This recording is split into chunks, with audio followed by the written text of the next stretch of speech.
understand what you're saying. No. There it is. Let's hear it. Well, let's hear it. Talk to us. Uh-oh. Beadle and Decker, taking on sports talk like no one else. Michelle Beadle. I'm just helping. I'm helping America one by one. Cody Decker. I 100% believe in revenge. Revenge is a great thing. Back to the sports. Back and ready for more. Every time I tune them out, they pull me back in. It's Beadle and Decker. Here's Michelle and Cody. Hello, everyone.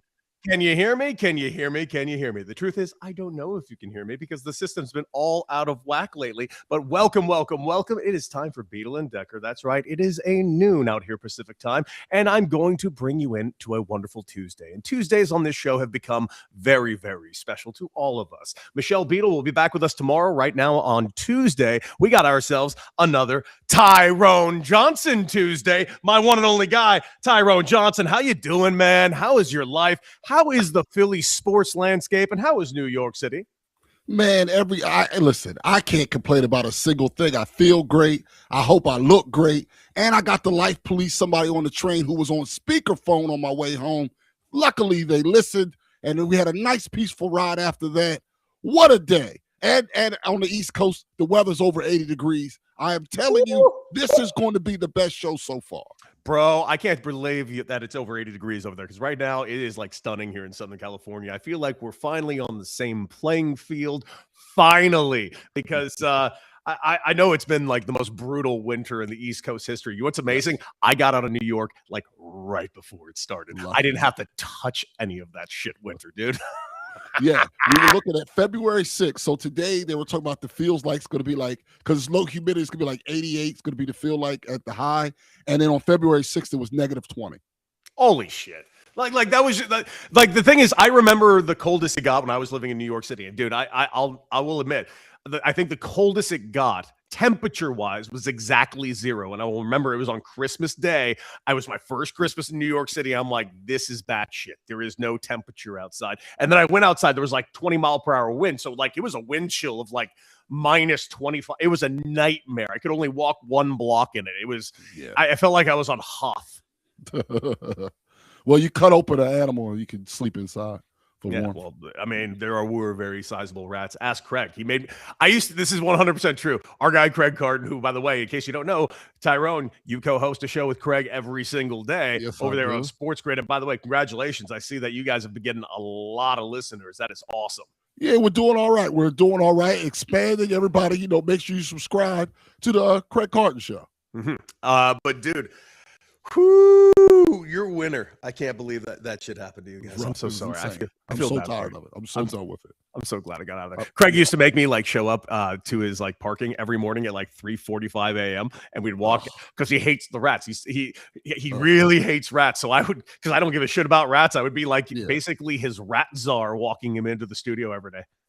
Well, you'll be all right. He'll be all right now, and now he doesn't have to get up at 3:45 anymore. That poor man. All right, let's get to the sports of it all. And we got a lot of cool things that are happening out there. But yesterday, like the WNBA draft happened. Mm-hmm. I mean, we had ourselves UCLA making history. Just a ton of players got drafted out of UCLA, which tells me that UCLA is not going to be very good at basketball for the very foreseeable future. Outside of that, like anything from that caught your eye? Maybe your ear? You know what's funny about the UCLA thing is, one, obviously you see 6 players getting drafted. Mm-hmm. I think what's another thing that jumped out is people don't realize how hard it is to make the team in the WNBA. There's a bunch of first-round picks that aren't going to make teams. And what I'm really fascinated about will be the staying power of that team. As much as we will, the NCAA champions, as much as college is standalone, many times when we look back and judge college teams, it's based on what they do in the pro ranks. And what I'm truly fascinated by is all 6 of these girls stick and they all have good careers. You may look back and they might say, wow, that UCLA team, which was not talked about all year because of UConn, that might be one of the best teams we've ever seen. But if only 2 of them make it, all of a sudden in a way their college success will be diminished. And that was something that jumped out to me right away. That, and then this part, you can tell me whether or not it's sexist. Sure. Because because the WNBA, and this is from a WNBA player that told me this. They told me it's the least heterosexual league in all of sports. That's what the WNBA player that would told check. me. That would check. So what is interesting to me is everybody has their draft swag, their clothes. They want to look a certain kind of way. Mm-hmm. And with the men, it's always a different kind of suit. Do they put something in the lining? But at the end of the day, it's a suit for all the drafts. Yes. The WNBA draft, it varies much more. You have which ones are going to go to dress, which girl is going to go suit, which one is going to go heels, which ones are going to go sneakers. The style variation in the WNBA draft far exceeds the NFL draft that's next week, and the baseball draft. Everybody's home. So it's just a fascinating thing to see when the girls come out for the draft versus the men, because so many of them, frankly, can be more comfortable in their skin and just be themselves and dress their persona. Versus if there's a guy that's gay, he won't quote unquote dress his persona because he probably feels like he can't. Well, I do think we're starting to get some variation in suits these days. I mean, it's not like the old days where everyone's just all buttoned up in black tie. I mean, we are starting to get some swag at the NFL and NBA drafts and everything. So I like a little credit where credit's due. Now, like I'd rock an ascot, I'd rock a 3-piece suit, but with an ascot. I'd walk around with a very large wooden pipe. Whether I'm smoking or not, it's not important. What's important is that I have a big wooden pipe. That way I can gesture with it. I would be probably wearing these exact glasses. I'm thinking like a dark brown pinstripe with elbow patches. You got to have the fucking elbow patches, bro. Well, see, here's the thing. There's elbow patches. Can you get laid with the elbow patches? That's a good question. You know what? You're right. It would take away like the skinny suit aspect of it. But hear me out on the color. I'm talking like a brown pinstripe, and I'm going like the ascot's like a dark red, like a maroon red. I'm probably rocking a maroon. That's very nice. Might be rocking like a maroon hat, not top hat, more like a sweet fedora. Fedora. Don't you think you're doing too much? I don't know. Patches. The fedora might be going a little harsh. The fedora the ascot might be asking a lot. I don't know. Chad, is he doing too much? It feels like you might have went one accessory too many. Okay, so which one do I lose? Well. Which do I lose? Because I'm not losing the ascot because that is just comfort. No, you got to say. I think you lose the elbow patch and then keep the hat. I still think it's too much because I'm still rocking the glasses, man. See, that's because I got to have a pocket square that's moderately matching, right? And you don't wear the glasses when you play. So it's obviously like you're not wearing the glasses when you play, unless you wanted like a Kurt Rambis style. Speaking of LA, do you go Kurt Rambis and wear the glasses when you're playing? I'm thinking, but if I'm wearing glasses when I play, like it's got to be fucking obnoxious glass. I'm talking gigantic, like think like what's the character that's in Ocean's 11? You're talking about the older dude, Elliot Gould plays him. Yeah, him. I have to look like those gigantic glasses. Yes, you can't play at those. You won't take it seriously. Every time you strike out on Mr. Shot, they're going to play the play. They are huge, probably. Every shot was very. Somebody right here says, I'd wear a cutoff flannel and some jorts. Listen. They're not going to let you in the building. It's not that I don't think it's sexist at all, because you watch WNBA games, they've leaned into like the swag going into the stadiums and everything, and the look going into the stadium and the dresses, which the men have too. Like I don't really fault anybody. Now it's kind of become women just get to have more variations. We just have to wear a variation of a suit. They get to pick the whole gamut. Who's going to go to the NBA draft in a dress? Well, nobody. Yeah. Well, Rodman probably would, but it was before his time. Yeah, different time. Now, let me ask you this though, because I was looking at some of these UCLA girls yesterday drafting, and some of these other young ladies. Now, I know you're in a relationship right now. You've talked about it on the show, but put that to the side for just one moment, because you're not married at the moment. So hypothetically, something else could happen. Okay. How tall? Let's assume. Right, I want you to in your head think about a girl, and everybody watching this as well. She's perfect. Or whatever you like. If you like the booty, she has that. If you like the front meat, She has that, whatever it is, legs, whatever you like. Personality, she has everything you like in this scenario. She is your dream girl, but she's tall. How tall is too tall when, again, in this scenario, she checks every other box? So here's the truth. I don't know the exact answer, but I will tell you this. Taller than me is no issue whatsoever. Okay. I celebrate go back for a while. I mentioned it before. Okay. She's a tall young lady. Yes, she is. Yes, she's tall. Mhm. Don't care. So 6'4" wouldn't be. So okay, let's push it slightly. Okay, I'm listening. This girl in this scenario is 6'6" and likes to wear heels. Oh, so it's even taller. How tall are the heels? 3-inch heels. So she's 6'9". Jesus. Well, that's what I'm wondering. I don't know. I do read DC Comics. Big Bertha seems to be beautiful, and Mr. Miracle is a much smaller guy. So I guess and Mr. Miracle's a badass. So you know what? I'm going to say I'm in. Okay. Now I'm 6'2", so 6'4" I wouldn't even blink. 6'4" I wouldn't even notice. Now I do wonder though, if you get past 6'6", we're talking about the very smallest portion of human. I've only met like 5'6" people. Period. Right. There's not that many. They're not just walking around. Yeah. So this is why I wonder. For me, 6'6", I think I can do beyond that. Like, what if the girl, again, she checks every other box and she's beautiful. And again, the body is the body that you like. Yeah. But she's 6'8".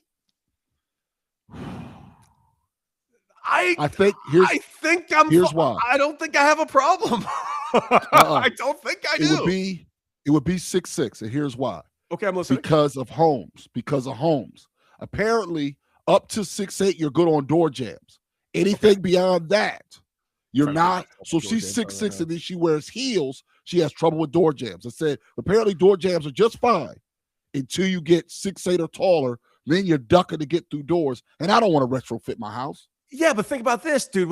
When you're traveling together, you probably see this as a bad thing, but you get to snuggle on someone else. It's like you have the body pillow. That's not bad at all, actually. Right? That's not bad at all. No. And then, because mathematically, it just won't work the other way around. No, she has to be the big spoon. And she's got, and I love being little spoon. I've never really gotten the opportunity. Yeah, I think we got somewhere there. Okay. I think we got somewhere there. Yeah. I'm with it. Just saying. Not bad. Yeah. So any other takeaways from the WNBA draft? Well, we'll get to some of them later with the first overall pick. And the other part was the commissioner. Yeah, that was interesting, wasn't it? Now, listen, I want to go into it. When they went into the lockout, I do not like her. I want to be honest because I follow her. I follow the league. I'm not one of these people that are anti-women's sports. You see people out there, that's not me. I don't like her, and now I like her less after the draft. Well, let's talk about why, because here's some video of what you might be talking about.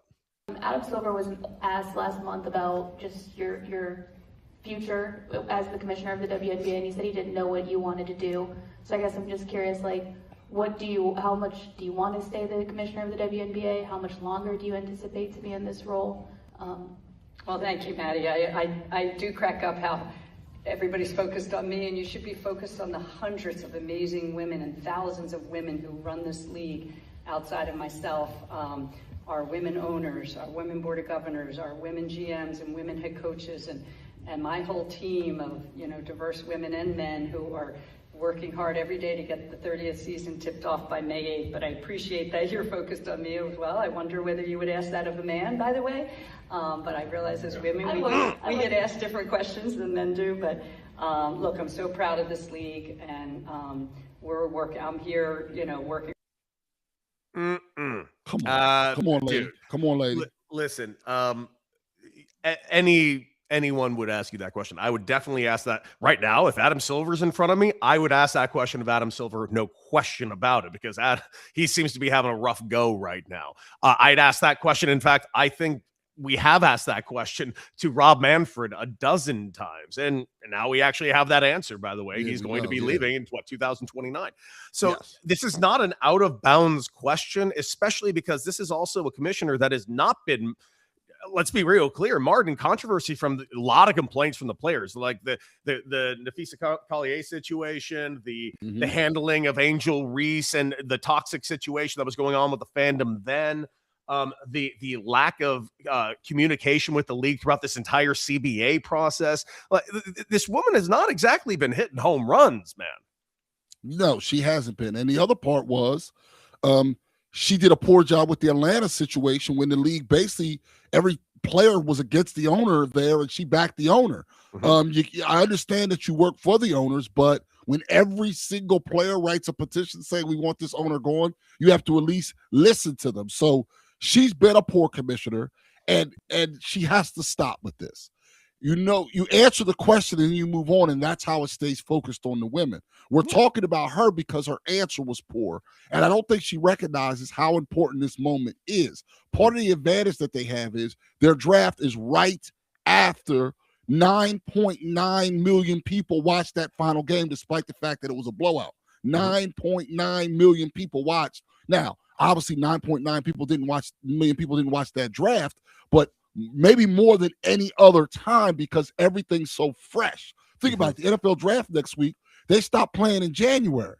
Months have gone by. Yeah. And unless you're a hardcore college guy, you don't remember the left tackle on this team, the right Not tackle, even a little.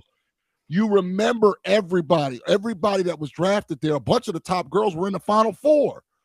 And the conversation would be about that if she could just be an adult. Okay? Just be an adult. And as far as Adam Silver about Alien, I always thought he looked slightly alien-like. He does. Which alien do you kind of think, what kind of species do you think he would be like? Would he be like the one that wants to come here and like help us? Because he does look like those aliens from that Twilight Zone episode, How to Serve Man, until the end when they find out that the book How to Serve Man was actually a cookbook. Yeah.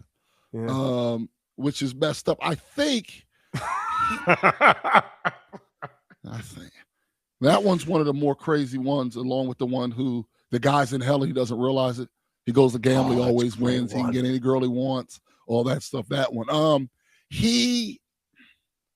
I think he'd be for good. He'd study us. He wouldn't try to kill us. Yes, and by the way, she's not. It's not wrong. Every single commissioner is pretty much reviled by their fandom, no matter what. Pretty much happens. You should be. What kind of person in high school roots for their principal? At all.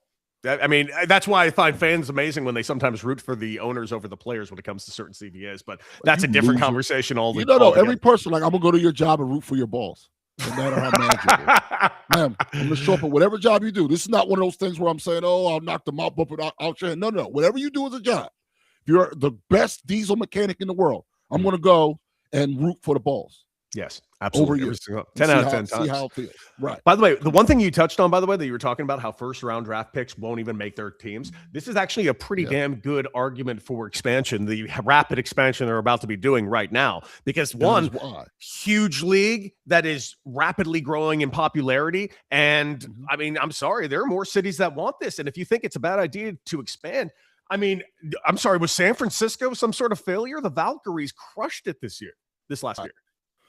Other part is that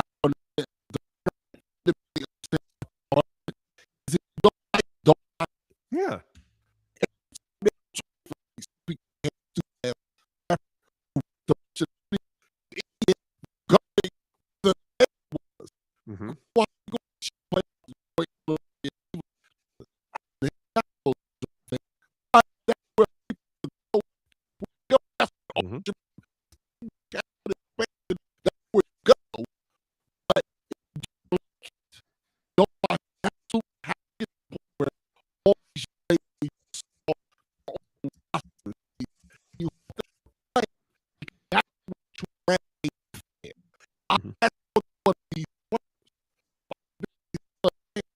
she went first overall. Now I need to see her on a team and playing. So now I'm engaged because that's a familiar face. But if you do it the other way, it doesn't work. And having the girls have to go then play in Italy or Russia is a disaster if you want to grow your sport. Mm-hmm. I can't wait to talk about the AZ FUD one. That's going to be a lot of fun. Let's go over here. Let's just really quick touch on the play-in. That is starting today. You got the Heat and Hornets. We got Trailblazers Suns. We got tomorrow Magic 76ers and Warriors Clippers. Honest question. I don't know how far we got to go into the play-in. Is there any team in this list right here that you think could get in the playoffs and actually cause damage? Cause damage, no. But there's a team that could do something. The Hornets would be interesting. Mm-hmm. The Hornets have some interesting players. Con Knipple arguably will be Rookie of the Year. We'll see when the vote comes out. LaMelo Ball's become an interesting player. Miller on the wing is a good player. They're interesting. I want to see if Tyrese Maxey, who averaged 28 points a game for the Sixers, can he be the lead dog on a playoff team?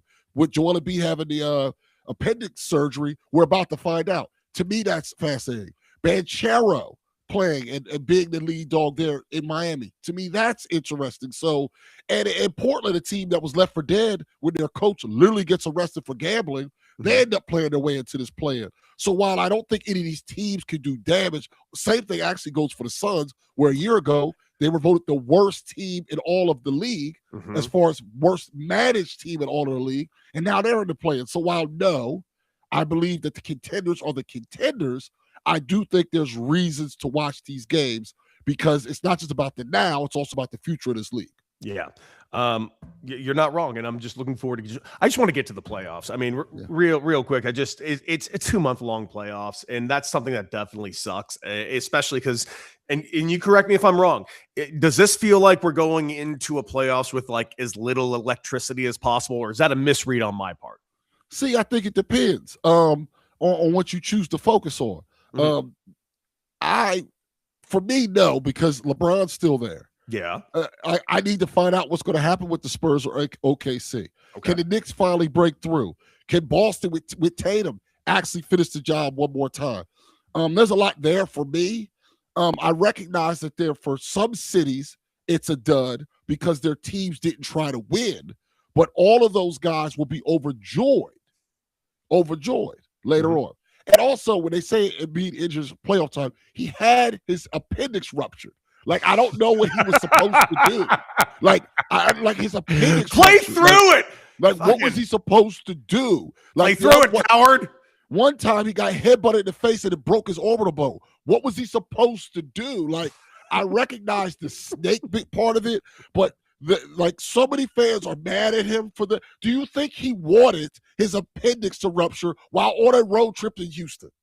He probably at least wanted to rupture at home because then after surgery, he had to go all the way back home from Houston. Yeah, or like in a better city, a different city, like in Chicago or something. Right. Miami. Like, I'm serious. Like this. So that's the thing where I think he's just happy it didn't happen in fucking Memphis. Right. That would have been the worst. Yeah. So, and also, if I may speak on behalf of the Black delegation, we can't internalize every city's plight.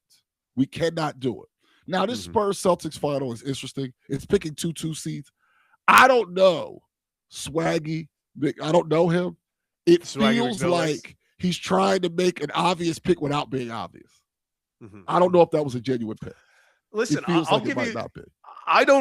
Here's a narrative I'm hoping for. Obviously, I'm a Laker fan. If the Lakers can somehow hold on to get miraculously healthy to survive a 2-month playoff, to eventually probably get absolutely murdered by OKC or the Spurs, I'd be way into watching that. The other narrative is also in the West. How did the Denver Nuggets go completely under the radar, winning 12 in a row to end the season, and they're healthy now? Yeah, that's something to watch. I think what's tamping down that expectation is what happened with Minnesota last year. Now, these teams are different than last year, but the way Minnesota was able to handle them last year, I believe has fans thinking maybe not being as excited about them as they should be. That's a team that could win it all and arguably has the best player. The issue is that player has no personality to speak of, and that absolutely plays a role in it. If that guy could – because he can speak fine English. If that guy wanted to speak English and wanted to do things, I think that would make people look at him a lot differently. And I think that's the real reason why is while we take it for granted, we know he averaged a triple-double and all that stuff, you don't care a lick about him. Because and it's also the thing that kind of hurts the hockey playoffs as far as initial interest before the games coming. They're always awesome. Is that because the guy's name is Slatislav, you're less interested initially. A lot of American fans are, and then once the games start, they get awesome. And I think that's our flaw still, and that's the difficulty of a Euro being the best player, or arguably the best player. Jeet says, Embiid is a coward. My appendix was taken out on Wednesday. I pitched that Saturday. My stitches ripped, but still pitched. See what I mean? Like, people are really saying that. Apparently, after the surgery, the toughest part, which is a big thing for basketball, you're not even allowed to reach up. Kind of hard to play basketball if you're not allowed to reach up after they cut your incision on the side. I'm sorry, I just can't read this without laughing. I hope it's not real, because if it is it's real, not real. It geez, can't be real. That would be the Here's most insane thing ever. No, he's a Yankees fan. He's not. But it's hilarious. Fan, maybe. The Yankees fan not that tough. They're not that tough. They're not built like that. Oh, Yankees shit. fans. That's funny shit, though. Okay. All right. Yankee fans. Anyway. Let's get over to some quick hitters.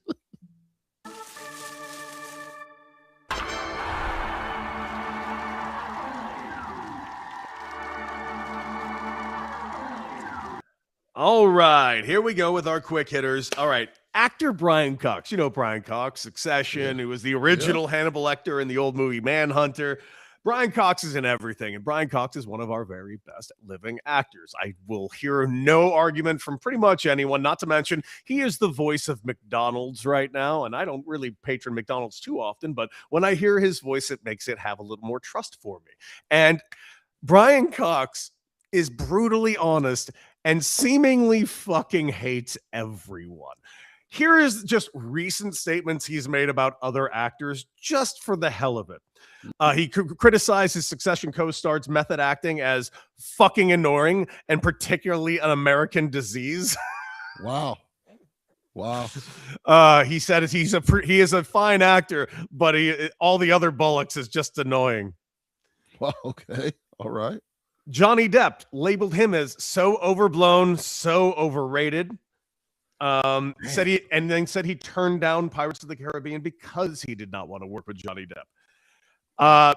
Described Edward Norton as a nice lad, but a bit of a pain in the arse. Gary Oldman dismissed his Oscar-winning performance of The Darkest Hour as cobblers, which apparently means nonsense.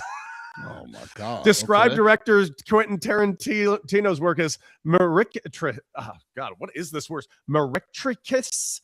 I don't know what that is. I have no idea. Clearly, yeah, I don't know that. It's apparently a word that's not good. Margot Robbie claimed she was just too beautiful to be in the role of Wuthering Heights. Is this just an old man yelling at clouds, or does he got some points? No, he has some points. He got some points. He does. First of all, that's the thing about Margot Robbie. When she played Tanya Harding, the toughest part was she wasn't ugly enough. They uglied her up, but she's so pretty. They couldn't make her ugly enough. And sometimes it was like, especially when she like smiled, she was too pretty to play Tanya Harding. She can't be destitute and distraught when you're that good looking. You're clearly getting all your nutrients. You're not poor. That part's true. I can't speak to some of these other people. He's wrong about Quentin Tarantino in a way, but he's also completely right. Quentin Tarantino makes movies for people, but he makes parts of movies just for him. Like, did anybody ask for that foot stuff? That's him. He did. That's him. Oh, he that's all him. That's him. That's every step of the way him. He did his part. Don't get me wrong. Mr. Wolf is a great part of Pulp Fiction. Waiting for Mr. Wolf, all of that. Mr. Wolf is a great character, an underrated character at this point in history and movie lore. Okay, there's no need for him to be in the movie using the N-word a bunch of times. That was just Quentin Tarantino. Oh, I totally agree. By the way, I agree with this, Siren Larry. As a former theater student myself, I cannot stress this enough. I find all method acting absolute bullshit. It is pretend. You are all pretending. Chill the fuck out. I do believe in doing a lot of paperwork and book work and deep thinking. Know your subject. Yeah. I was a Stanislavski student, so I had to read a lot of subtext and really take notes and deep notes, and really that was how I got through it. That being said, I was probably still a shit actor anyways. Well, look at that. That's pretty impressive from you. You got a hell of a resume there, buddy. Thank you.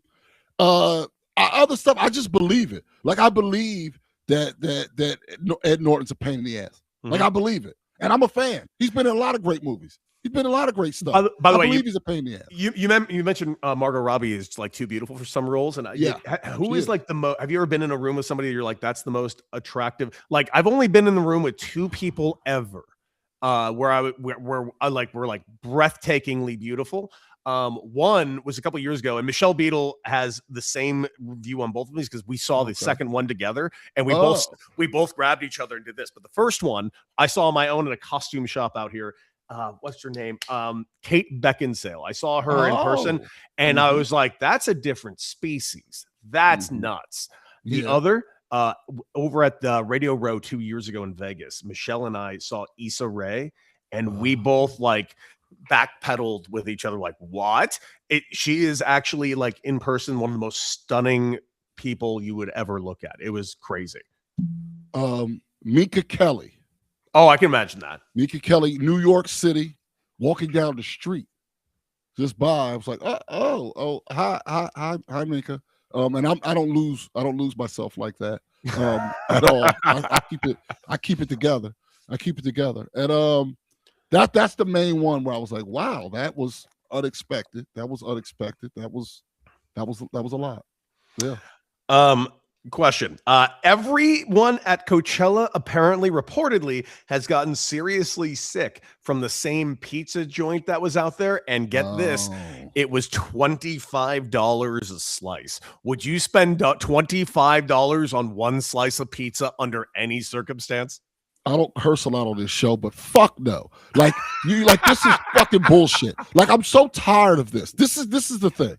I like music. I like music festivals. Now, I have to do them a certain way now because of my age, and I'm not just going to go out there and slum anymore, but I like that. And I like being able to see a lot of acts, and I can get past all the pretentiousness of it. But miss me with the bullshit. $25 for a slice of pizza should be criminal. Yeah, capitalism or whatever. That's a crime. Like, why does it cost that much? And now if you eat that happens to you, good. Like, I don't feel bad for you. Why are you eating $25 a slice pizza? Like, also, why do I need Hailey Bieber out there like she's somebody with her brand? That's not a brand. You're Justin Bieber's wife. Go backstage and shut up. Like, that's the issue I have with Coachella. It's just too much of that other stuff. Also, Justin Bieber. I know the believers loved your performance. I saw it on YouTube. Get off your ass from sitting at a computer. So embarrassing. Plan a show. Oh, okay? God, dude. You're going to do this twice? You're going to do this twice? I understand the believers love it, okay? And that's fine, right? But where's your pyro? Where's the light show? Where's the thing? Where's your choreography? The only thing he played was all the guest appearances. Going on your computer and picking a song and then singing it. And I'm not saying you're not talented, but I'm worried about him, and I'm worried about the people around him, like his wife, who was okay with that. Stop doing your stupid beauty product for a minute that he allows you to do. What I mean by that is no one would want you for a beauty product without him. Not that you're not allowed to have a job. I just want to make that clear. And make him do some choreography. Anything. How about this? Do fucking anything. Anything at all. Come on. Except for, I'm amazed at how much you got. By the way, yeah, I would never go to Coachella. Well, here's the thing. I would go to Coachella to see one like day of show and then drive back to LA. Like, I'm not staying and camping in Coachella. It ain't happening. That being said, I did say yesterday that I would want to go to Burning Man just to say that I'd done it. Now, Burning Man, I've heard a lot about, but the tough part is apparently is getting into Burning Man. Yeah, apparently it is. You got to wait a long time to get into Burning Man. But I probably would do that too. And I heard that I know a guy that skydives in. That's cool. That's awesome. Kind of cool. I heard that the weed is on another level there too. I mean that alone is worth the price of admission. I'm just saying. But also, I'm in California, dude. The weed out here is phenomenal. Well, it's not about the quality. Just the quality. They were talking about the variety. Yes. Variety. So it's almost like you could give It's not so much just that. It's like, I want to feel this for this amount of time. Well, here you go, sir. And bam. And okay, so here's a question for you. I know you're a bit of a nerd, like I'm a bit of a nerd. You know, I read comics. I got a massive backlog. What is your nerd like blind spot? What is something that you know you probably could get into if you had like the time, but don't? Well, Lord of the Rings, Mm-hmm. that whole thing, and Harry Potter, missed both of those completely. That's one, and also I'm a Halloween guy. I'm a costume guy. So I probably should be a Comic-Con guy, and I'm not. Okay. Like I get that. I would like dressing up. Like I was in San Diego one year during Comic-Con, and I couldn't. And you didn't go? Didn't go.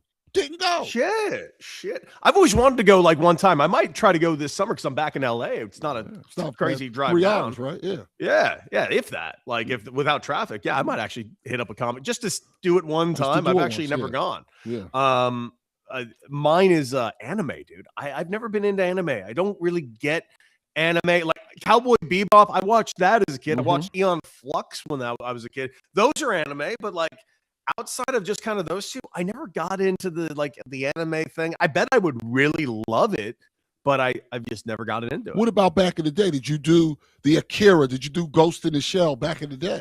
I did Akira, heavy metal a little bit. Like that had some anime aspect to it, but not really. I got to Ghost in the Shell. Ghost in the Shell was super legit for me. The tough part now is, for me, it's just I don't know where to go because I don't want to spend more money on it. So basically, I think I'm mostly limited to Netflix, which is not bad. I'm just saying that it's not everywhere in the same way that it used to be. Yeah. For me. But I see that show One Piece is like everywhere. Everyone's really digging that. And I just know nothing about it. They got MMA and boxers doing the when they get a knockout, doing One Piece celebrations after the fight. Jazz Chisholm is like covered in like One Piece. Yeah. It's kind of out there. Did you see Jay Williams getting really, really mad on social media about Tiger Woods and people making Tiger Woods memes and AI videos? And he went off saying this should be illegal, yada, yada, yada. And he kind of fucked around and found out. And everyone's like, yeah, this is the real crime, not Tiger doing this shit. Right. No, let me get high on pills and flip my car and then call the president to try to get out of it. No, that's all good. But somebody make it. Now, listen, we will have to address at some point in our lives the deep fake situation, but this is parody. We know Tiger's in a fake rehab or real rehab overseas because he couldn't go to any rehab in America. We know that already. So we know he didn't literally drive his car onto the Masters and turn it and then go up and interrupt Rory's thing with a bottle of Jack Daniels, like one of the videos I saw. We know this. It's funny. And what I find about this is where I believe this is where this comes from. So I'm trying to put myself in his shoes. Okay. Because his career ended because of the motorcycle accident where he wasn't supposed to. Everybody knows, all pro athletes, you know this. You're not allowed to ride motorcycles in everybody's contracts. He rode one, and that effectively it did end his career. He tried multiple comebacks. His leg never got right. He never got back, and now he's an analyst. And he probably should just be finishing playing maybe 4 years ago, and instead he's been out for a long time. Because of that, I think he's being extra sensitive to the car accident part of it, and I think that's where it comes from. But he's got to get over himself. That accident was a long time ago, and let me be honest. Had that happened now, we'd be showing you falling off your damn motorcycle right now, too, because you went to Duke and we hate you. And I say that as a Jay Williams fan. You still went to Duke and I hate you. Well, we've been teasing it this whole time. This is actually going to be my favorite part of the show. So Paige Becker's girlfriend, as you've mentioned a couple of times, is now been drafted first overall to Paige Becker's team. Yeah. And it brings up an interesting question. So I'll just ask you the question. Would you ever want to work your day job every single day with your significant other or wife, girlfriend, yada, yada, yada? Hell no. Hell no. And I say that as a person who works well with a lot of different kinds of people. That's hell on earth. Okay? you already have a lot of closeness in a well-run, well-constructed relationship. The last thing you need is start to add work to it. Also, to get anything done in life, sometimes to make the omelet, you got to break eggs. Now, not all the time. It might only be once a month. It might only be once a year. But sooner or later, you have to be more forceful to get something done than you want to do. Now, that conversation now lasts 6 years. The last thing you need is for something like that to last 6 years. The first time Paige Beckers shoots a game winner and misses it when Azzy Fudd was wide open, you're not going to hear the end of that until 2040. Okay? It is to me, it's the worst idea possible. Now, I understand a large portion of you out there met your significant others at work. Okay. That's different. This is a situation where you're choosing, or in this case, it was chosen for them, but being drafted number 1 overall back-to-back years. Y'all going to be together at work, period. And because they're very famous players, we're in no hurry to separate you guys. So, and here's another factor to this. What if you break up? Well, that's not something that is on other people's minds, because right there, Siren Larry asked that question. What if they break up? Who gets traded? I mean, that is a real thing that could feasibly happen. And if that does happen, does that bring up issues with the union that the union would have to actually get in their hands involved with? Because can you actually do that? I guess technically you can, but I don't know. But Swaggy McNolegs does make a point. Vandersloot and Quigley winning the championship 2021. Sky, married couple, widely underreported story. That's true. That's true. And they did it, but I think there was a situation where they had to keep it quiet, or I forget what happened with that. Were they there all along? I remember that story now that they brought it up. The other tough part about this is we all know that during a breakup, very rarely are they like nuclear codes where both people turn the key at the same time. That's very rare. It happens, but it's very rare. So what happens if it's not even explosive, but they're broken up and one of them is heartbroken over? I don't now you gotta go to practice and games. I'll admit, I don't know. Heartbroken over? But to be fair, you could say the same thing about a player that just got broken up who was heartbroken over his girlfriend. Granted, I will admit you don't have to compete against them. That is a little different. Teacher, I just excuse me if I may have the floor. Listen, pro athletes out there, in my opinion, you don't get married till you retire. Stay in them streets, attack those streets, and the moment you retire, pull a Jeter. Everybody should be a Jeter. You should not be getting heartbroken when you're playing pro sports. You're a young millionaire. What the hell are you doing?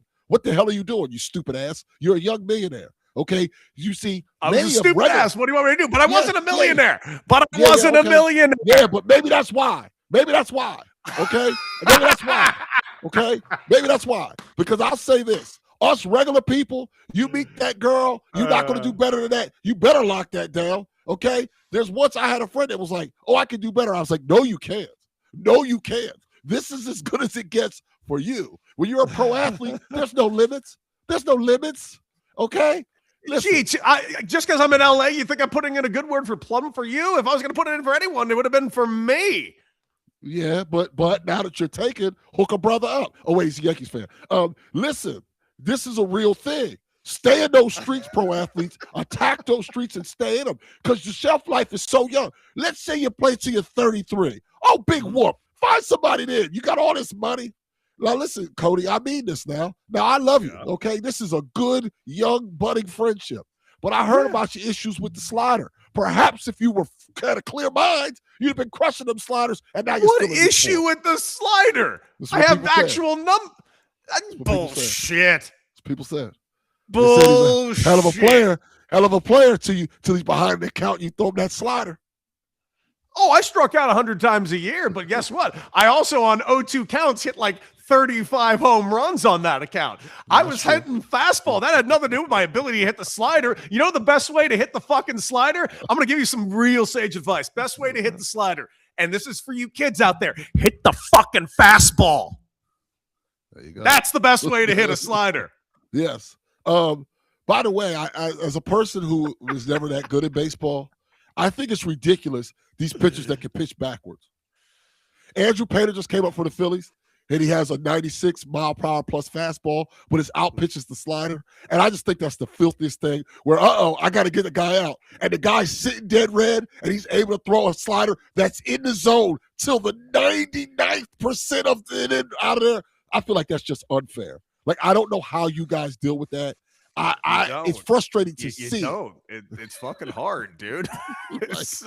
Like, I'll never forget it. I K'd on a really tough slider once, and I swung through it, and I remember I came in the dugout pissed, and Jeff Francoeur came up to me. He's like, I'm like, bullshit, I should have hit that. He's just like, that bastard slider off the edge of the corner, like, no one's going to fucking hit that. Cody, he's like, the best way to hit that pitch is to not miss the fastball 2 fucking pitches earlier. Be ready for the fastball. Right. That 96 plus fastball, that was the thing to swing. And by the way, that shit's hard enough to hit as it is, but it's easier to hit than this fucking 93 that fucking right. Just go in, and then all of a sudden, right, you're there, and you're on it. You are on it. The barrel's on it until the pitch dives. And then, and by the way, my barrel's like sweet spot is that if I miss by anything more than that, my bat fucking shatters.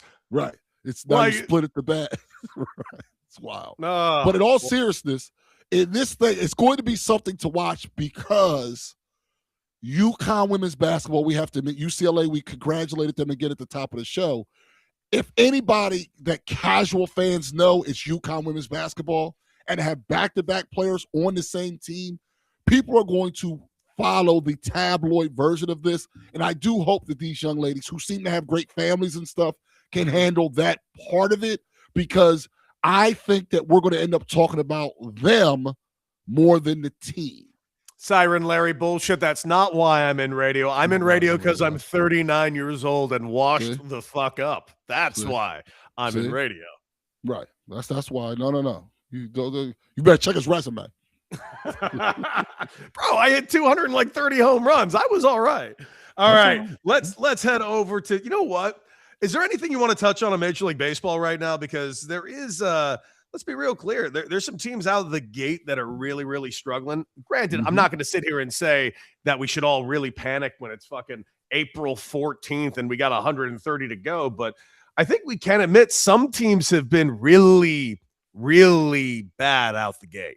Yeah, and I say this as a Phillies fan, but this is just as an observer. I think the Mets have real trouble because of how they're built. The GM comes forward and says this team is going to be about run prevention. Well, the problem is if you don't hit it all, who cares how many runs you prevent? The other part is, don't you need good defensive players to be about run prevention? So that's one thing. And then also, I have to be honest, I've had issues since the Mookie trade with the Red Sox, and I'm starting to wonder if some young billionaire needs to go buy that team, because how they're run, I think, is now fully affecting them on the field.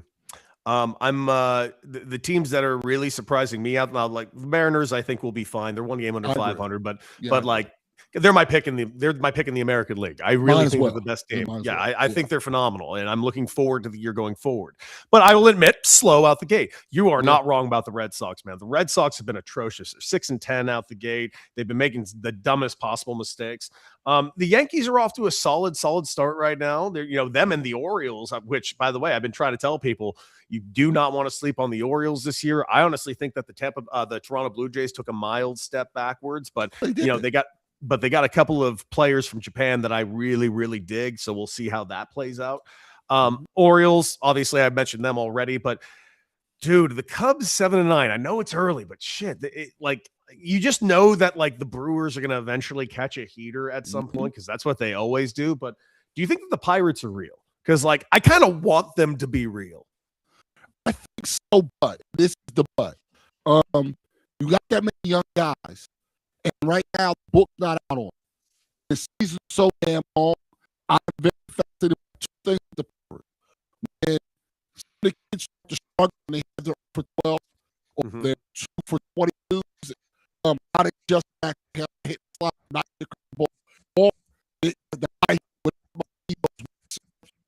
That's one. The other thing is, if they're close, and this is where the Mets aren't as big of a problem, if they can be within striking distance. The Mets have both the prospects and and just as importantly, the money to add if they need to later. If the Pirates are close in that winnable division in this scenario or for that wild card spot, we know they probably have the prospects, or they're willing to part with them and then take on salary to get it done. And that's where I ultimately think the answer has to be no with the Pirates, because I believe some of the teams that they would be competing with will spend the money and will part with prospects, and I don't think they will. By the way, the Pirates' young stud that they pulled up already, 19 years old, Connor Griffin, he is off to a very, very slow start, which, by the way, don't begrudge him. It's 33 at bats. You know, he's 19. Doesn't mean shit.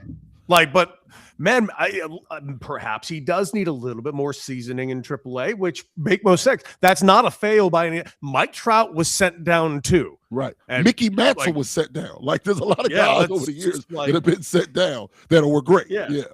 Like, and I'm saying, like, let him figure it out first up top and see if it works. If he really struggles for like a full month, send him down, let him get his confidence back up, and you get that confidence back up, send his ass back up. Let me ask you this too. The fact that he's a 19-year-old, about to be 20-year-old shortstop, I feel like that's a particularly difficult defensive position. And I wonder, being that you played the game at the highest level, how much that might wear on him too. The scouting reports, where to be on. So in addition to learning the batting, he wasn't moving every pitch, every batter in the minors or before in high school and college like he's doing now. It's a different game, dude. Hard. You know, he was definitely doing it in the minors, but it was much more of like this, you know. Yeah, he hasn't been. He was drafted in 2024. That's what I'm saying. And by the way, that means, you know, he's gotten one full season of pro experience under his belt. It's just not a lot. Like, it's shit's hard, man. It's really fucking hard. And he's not left field, where there's just a lot less of that compared to shortstop. So yeah, give it some time. I'm sure it'll be all right. And do I think the Twins are real? Honestly, I probably not, but I am enjoying their start. I mean, I just they get hurt. Yep. Buxton gets hurt. They all get hurt. Like, they just always get fucking hurt. And this is what I don't understand. World Baseball Classic, I see Bruxton there. You mentioned him. Why is he still there? I don't know. Because if he gets hurt again, the value just didn't seem like a value. I'm talking about you don't want to do that stuff, but you have to make value judgments. And sometimes you have to treat these players like assets. And I don't think they've managed that asset well, because I don't believe in them long-term at all. And I want to. And I'm assuming there's going to be a surprise team, but I don't think it's going to be them. Yeah, and I would agree with you. I just, and by the way, also, it's in the chat right here, mentioning the Angels. Yeah, the Angels are one game under 500. That's not, like, good for them. I don't expect much from the Angels this year, because I don't think their pitching is all that good. Because their pitching is never all that good. Yeah. But listen, they're off to a good start. They got some young, good ball players, and even though their manager is a first-time manager and it's right kind of out the gate, and I was a little surprised he got the job, but it doesn't mean he can't do the job. He's surrounded with a staff that's pretty good. One of my old managers, manager of the Toronto Blue Jays, John Gibbons, is actually his bench coach. Oh, so, Gibbons is on. Yeah. Oh yeah, I remember. Yeah, John so Gibbons. he's got some dudes around him. So listen, I feel like Trout has 1 year. Now I don't know what year it's going to be. It'll be maybe A-Rod late with the Yankees. I think Trout has a year left somewhere at some point where he's great again.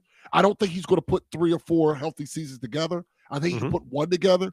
If he's healthy, he's so good and he'll make so many people in the lineup better because you fear him so much. But the problem is, as you know, he's never healthy anymore. Not anymore. But here's the thing. Even when he was healthy, it's not like the Angels did shit then either. That's true. No, that's true. And they had Ohtani on the team. Like, another asset wasted.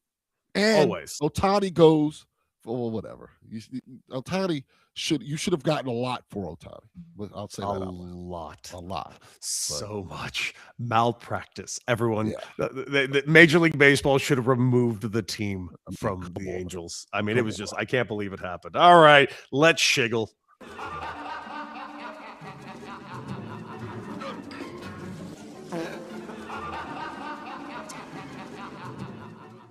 All right, my shiggle is very simple. It is about the Rock and Roll Hall of Fame because my favorite band is going into the Rock and Roll Hall of Fame, and that would be Oasis, who I saw in Edinburgh, Scotland, just a few months back.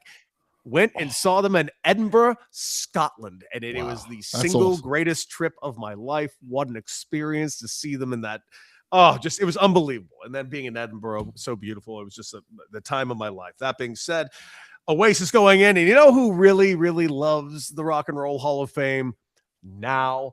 Liam Gallagher, Liam's lead singer of Oasis. And let's take you through a wonderful, wonderful, about 2 years saga.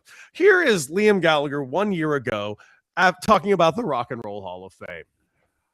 Fuck the Rock and Roll Hall of Fame. It's a bunch of bumbaclarts. I don't even know what that fucking means. It's a Jamaican curse word. I don't know why he's using it. Yeah. What does that even mean? I don't know. It's a Jamaican negative word. I don't know why he's using it. Well, then I can't stress this enough. I apologize. I'm using Liam's words. If that means something, I apologize sincerely. But LG, Liam Gallagher. Then R&R, which Rock and Roll Hall of Fame is for wankers. That was 2025. Also, somebody did ask me a question. What are you going to do if you win? Obviously, I'm going to say it's the best thing ever. Well, congratulations. I want to thank all the people that voted for us. It's a real honor. Ever since I was a little kid and singing in the shower, I dream about one day being in the Rock and Roll Hall of Fame. It's true what they say. Anything is possible when you have a dream. Get the hell out of here, Liam. You should be ashamed of yourself, Liam. You be ashamed of yourself, Liam. He's the funniest man who's ever lived. Him and his brother are the two funniest people ever. Noel Gallagher one time referred to his brother as he's an angry little man. He's a man in a world full of a man with soup in a world full of forks. Oh God, that's an awesome line. All that fighting has kept the band cool, and also you didn't have to deal with a bunch of bad albums because they don't play albums together. That because I just like the Rolling Stones, for example, apparently are going on tour again, and they're going to play new songs, and they're going to play new songs. No, yes they are, yes they are, and I think that's what's cool about them fighting is it never gets old, and you're the age that you were when you heard those songs forever because they don't have too many new ones. I'm not, and listen, maybe they could have had 5 more great albums, but I don't think they could have because of how they don't get along. Honestly, they've released really good albums separately on their own. Like Noel Gallagher's High Flying Birds is awesome. Nope. I'm talking about together. I don't need them to do it together. They've already done enough great things. I just want them to go on tour together and not fucking kill each other so I can see that show again. Well, when are they going to come to America and play? They did. They did it a mild North American tour. I couldn't find anything. I couldn't get near it. They sold out MetLife. Yeah, I could. Yeah, they sold out MetLife. I couldn't get near it. Come to America again. Come to Philly. They'll be back. They're going to the Rock and Roll Hall of Fame. They're probably going to be back. Yeah, with that in mind, people take the Rock and Roll Hall of Fame too literally. It's supposed to be music. It's supposed to all be rock and roll. If you go back to the origins, and when people talk about race and things like that, stupid. A lot of the pioneers of rock and roll were black. So when people like Gene Simmons talks about, he doesn't know what the hell he's talking about. But with Aretha and so many of James Brown being in the initial class, it is a high crime at this point that Mariah Carey, who's in the Songwriters Hall of Fame, is not in the Hall of Fame, Rock and Roll Hall of Fame. She should headline number ones. 19 number ones. I'm not telling a single person watching this that they have to like her, but damn it, you have to respect the resume. And she's been too great for too long. It's ridiculous she didn't get in. Now there's some other people I think should have got in. I think likely not my favorite music, which you should be able to rise yourself out of that. To me, New Edition belongs in because New Edition is what leads to New Kids on the Block, and what New Kids on the Block is what leads to all that. There was a lull there, and it was the same person who came up with New Edition. Dude. Yeah, I love Candy Girl. Came up with New Kids on the Block. Literally, he was like, let's go back to Boston where they're from and do the same thing with white kids. And that leads to the NSYNCs and all that stuff. So, but Mariah not getting in, to me, is a crime.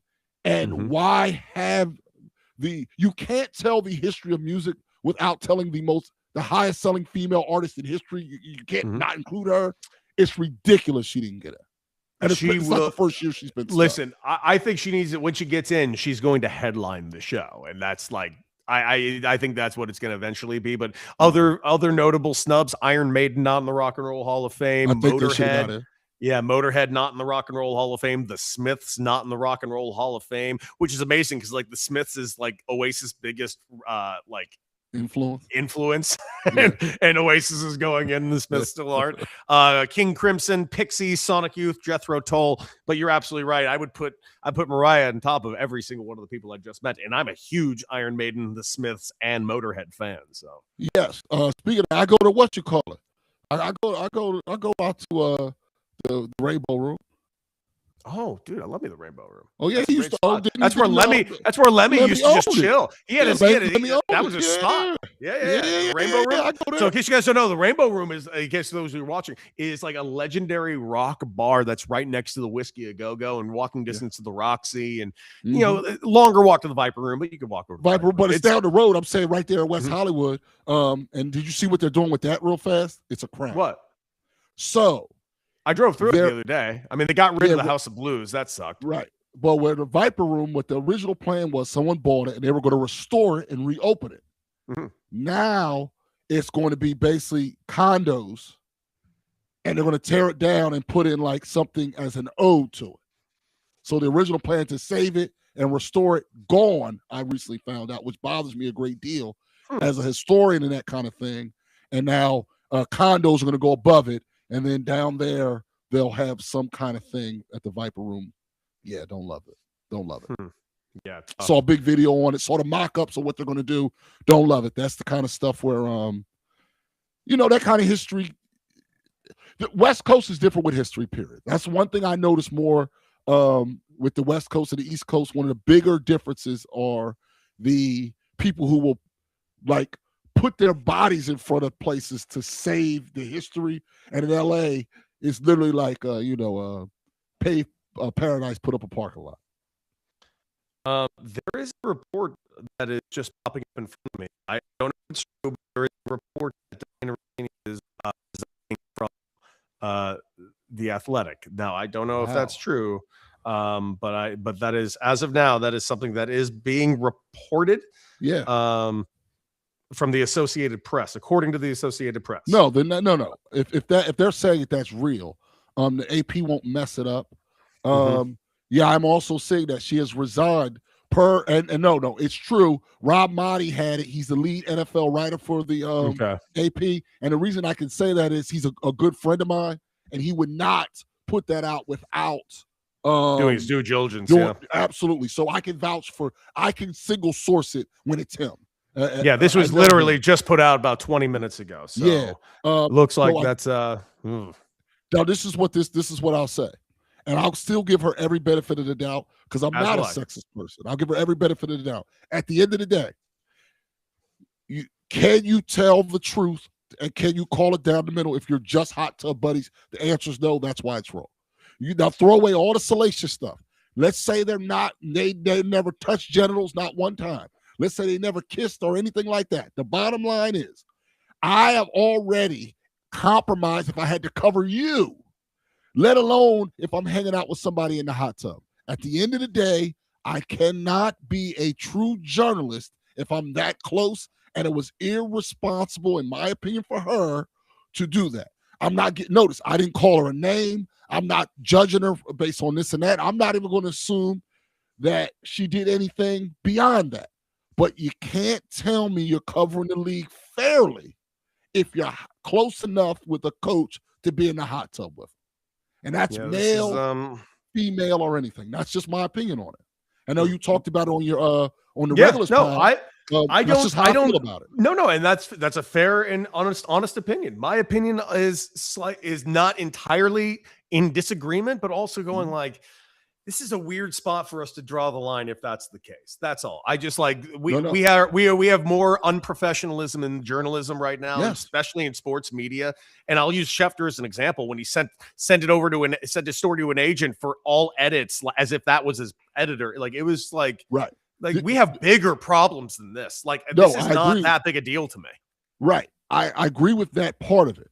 But then we have to also now, because she's resigned, what if it's more?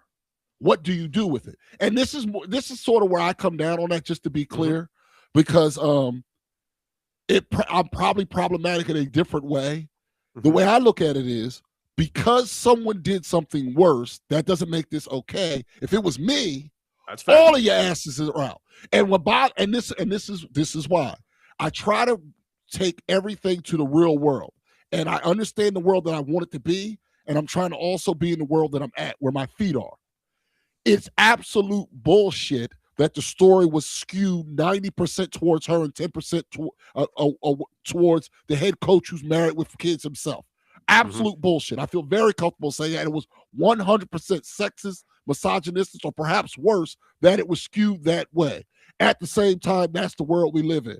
Therefore, Michelle Beadle, this is tomorrow, there will absolutely be men, because of that story, who think that everything Michelle Beadle did with her career is because she did the same thing Diana Russini did. And that's part that's not fair, but I live in the real world. And the reason I say that is that's what people were saying to me. Yeah, no, that's why they go into the business. I've heard people echoing these talking points. I've seen it everywhere. Because let's be real clear, you watch how social media is treated this entire situation. Yeah, 90% one way and 10% the other. It's wrong, but it's just fucking baked in. It's just bullshit. Right. And also, I think in tennis, sports like tennis, what they're allowed Troy Aikman to do with the Miami Dolphins, what they allow Tom Brady to do with the Raiders, there's a lot of cases of this. What I'm trying to recognize is when people saw those pictures, they jumped to sex.